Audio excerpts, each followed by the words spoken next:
నీ దేహాన్ని జాగ్రత్తగా కాపాడుకో.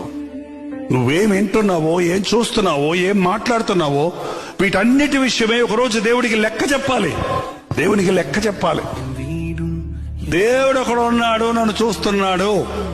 దేవుడు అక్కడ ఉన్నాడు, నేనేం విత్తుతున్నాను అది కోస్తాను.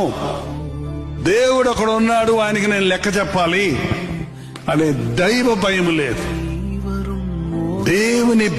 దేవుని భయం మనం కలిగి ఉండాలి. దేవుని భయం అంటే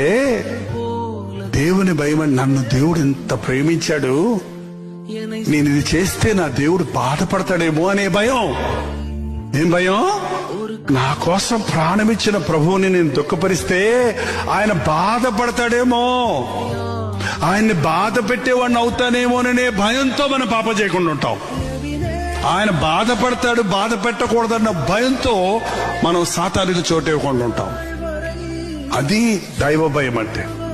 నా యేసయ్య నన్ను చూచి దుఃఖపడకూడదు, ఆయన్ని బాధ పెట్టేవాడిగా నేను ఉండకూడదు అనే భయం ఉన్నవాడు, నేను దేవునికి భయపడతానన్నవాడు ఈ లోకానికి భయపడ్డు, సాతానికి లొంగడు, పాపానికి చోటివ్వడు.